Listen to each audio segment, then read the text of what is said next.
వెంకటేశ్వర ఆశ్రిత జనాపాల కావవే మమ్మెప్పుడు కలిఖ్యావతార అని వెంకటేశ్వర స్వామికి నమస్కారం చేసుకుంటూ 5వ అధ్యాయం అంటే ఏమిటి, శ్రీ అత్రి మహర్షి చెప్పినటువంటి అధ్యాయం. అద ప్రారంభ శ్రీ అత్రి ఉవాచ. ఈ 5వ అధ్యాయంలో తిరుమల తిరుపతి దేవస్థానమైనటువంటి శ్రీ వెంకటేశ్వర స్వామి కలియుగ ప్రత్యక్ష దైవం అని మనందరికీ తెలుసు. అయితే తన మీద భారం వేస్తే ఆయనే చూసుకుంటాడు. ఆ విషయం మనందరికీ కూడా అనుభవమే. మన పెద్దవాళ్ళకి తరతరాలుగా మనం వెంకటేశ్వర స్వామిని కొలుస్తూనే ఉన్నాము.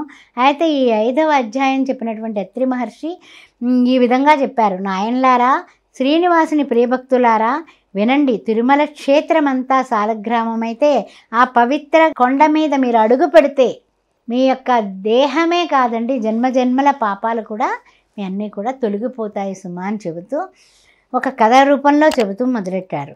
ఏమని అంటే, పూర్వకాలంలో కౌమార దేశంలో మిత్రుడు అనేటటువంటి చాకలి ఉండేవాడు.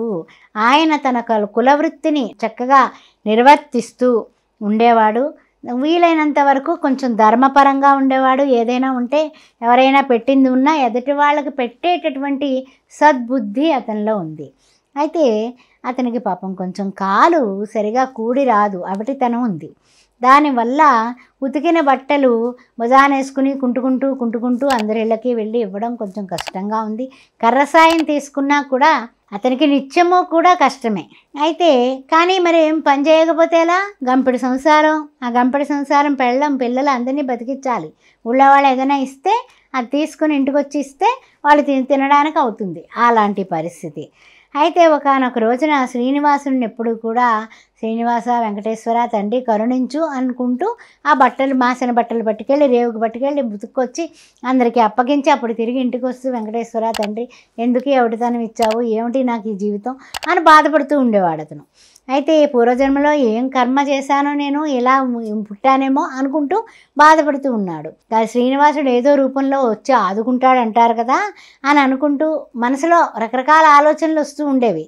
ఒకనొక సాయంత్రం ఈ యొక్క మిత్రుడు అనే ఈ యొక్క చాకలాయన చాకిరేవు నుంచి బట్టల మూటతో బరువు ఎక్కువగా ఉంది, అందుకని ఆయాసపడుతూ పాపం ఈ పట్టణంలో ఉన్న వాళ్ళకి తిరిగి వాళ్ళ ఇళ్ళకి వీళ్ళకి తిరిగి ఇస్తూ వస్తున్నాడు. ఇంతలో మార్గ మధ్యంలో ఒక ముసలాయన కనపడ్డాడు. ఆయన బాగా వృద్ధుడైనటువంటి బ్రాహ్మడు ఆయన కనిపించాడు. సహజంగానే కొంచెం భక్తి శ్రద్ధ అన్నీ కూడా మన వాడికి మిత్రుడికి ఎక్కువే. వాళ్ళ దండం పెట్టాడు. అయ్యవారు దీవించండి అని దండం పెట్టాడు. దండం పెడితే అయ్యో ఈ అవటికాలితో బాధపడుతున్నావా నాయనా అని అడిగాడు. ఏం చేయమంటారయ్యా, గంపెడంత సంసారం ఉంది, వాళ్ళందరినీ బతికించాలి కదయ్యా, ఏంటోనయ్యా అంటే మీరెవరో మహానుభావుల్లా ఉన్నారు, నా కష్టం సుఖం అన్నీ అంటున్నారు, ఈ అవిటితనం పోతే చాలయ్యా, నాకేం పెద్దగా నాకు కుబేరుని అవ్వాలని ఏం లేదు, అవిటితనం తగ్గితే నా బతుకు నేను బతుకుతాను, ఏదైనా ఉపాయం ఉంటే ఏదైనా మంచి మార్గం ఉంటే మాకు చెప్తారా అని అడిగాడు. అడిగితే అయ్యో నాయనా నీకు నేను తప్పకుండా చెప్తాను, నీకు తప్పనిసరిగా నేను నీ అవిటితనం పోవడమే కాకుండా నీకు 1000 వరహాలు వస్తాయి, నీకు అష్టైశ్వర్యాలు వచ్చేస్తాయి, 1000 వరహాలు కూడా వస్తాయి, నీకు అలాంటి విషయం చెప్తాను అన్నాడు. 1000 వరహాలా స్వామి, అబ్బా నేను ఎక్కడ వరహాయే చూడలేదు, నేను నా మొహం పెట్టుకుని 1000 వరహాలు అంటున్నావు అని అనుకున్న, ఆవిడదనం పోతే చాలా అయ్యా అనేసి వింటాను చెప్పండి అన్నాడు. అంటే అయితే నీకు ఏం వచ్చినా సరే నాకు సగం ఇవ్వాలి అన్నాడు. వడ్డీ కాసులవాడు కదా, వడ్డీ కాసులవాడు గోవిందారామ అన్నట్టుగా వడ్డీ కాసులవాడు వడ్డీ అడిగాడు. అసల్లో సగం ఇమ్మన్నాడు. సరే అన్నాడు ఈయన. వస్తే కదా ఇవ్వడానికి, నా దగ్గరే ఉంది కనుక అందుకని ఇస్తే కనుక నీకు ఇస్తానన్నాడు. సరే మాట ఒప్పందం అయిపోయింది. వెంకటేశ్వర స్వామి వ్రతకల్పం అంతా విధానం అంతా చెప్పుకొచ్చాడు ఈయన పెద్ద ఆయన. చెబితే ఆ వ్రతం ఏదో నేను చేసేస్తానయ్యా అని రెట్టింపు ఉత్సాహంతో ఆనందంగా భార్యకు చెప్పి ఇరుగు పొరుగు వాళ్ళని పిలిచేసి ఆ మన్నాడు పొద్దున్నే వెంకటేశ్వర స్వామి వ్రతం ఆచరించేశాడు. ప్రసాదం అందరికీ ఇంటింటికి తిరిగి మరీ పంచాడు. ఈలోగా ఎక్కడో మొత్తం మీద మంచి హడావుడి కనపడింది. ఏమిటి ఇంత హడావుడి అని అంటే, ఎవరో ఎక్కడి నుంచో మిత్రుడు అంటే మన చాకలి ఆయన కుమారుడు పరిగెత్తుకుంటూ వచ్చాడు. నాన్న రాజభటులు నీ కోసం వస్తున్నారయ్యో అంటాడు. అంటే అయ్య బాబాయ్ రాజభట్ల నేనేం చేశాను, నేనేం నేరం చేయలేదు, రాజుగారికి నాకు ఏ విధమైన సంబంధ బంధాలు లేవు, రాజభట్లు నా కోసం రావడం ఏంట్రా దేవుడా అనేసి ఈయన భయపడిపోతున్నాడు, వణికిపోతుంటే అప్పుడు నిన్ను ఆస్థాన చాకలిగా చేసుకోవడానికి రాజుగారు 1000 వరహాలు నీకు ఇచ్చి రమ్మన్నారయ్యా అని రాజభట్లు నువ్వు మూటా ముల్లే సర్దుకుని రాజుగారి భవనంలోకి రావాల్సింది అని పిలిచారు. చూడండి ఎలా మారిపోయిందో అసలు తెల్లవారుతుల్లోకి. ఇక ఆశ్చర్యపోయాడు, ఆనందపడిపోయాడు, ఎంతో ఎంతో ఎంతో సంతోషించేసి ఎగిరి గంతులు వేసుకుంటూ ఈ మిత్రుడు ఆనందానికి అవధలే లేవు. వారంలో వస్తావయ్యా అన్నీ సర్దుకుని అంటే వారం ఎందుకయ్యా ఎప్పుడో వచ్చేస్తా రేపే వచ్చేస్తానన్నాడు. చూడండి మనం కూడా ఆతృత ఎక్కువైపోతుంది కదా. సరే అని మూటాముల్లే సర్దుకుని మన్నాడు తెల్లవారుజామున బయలుదేరి ప్రయాణమై వెళ్ళిపోయాడు. ముసలి బ్రాహ్మడు ఏం చెప్పాడు మర్చిపోయాడు.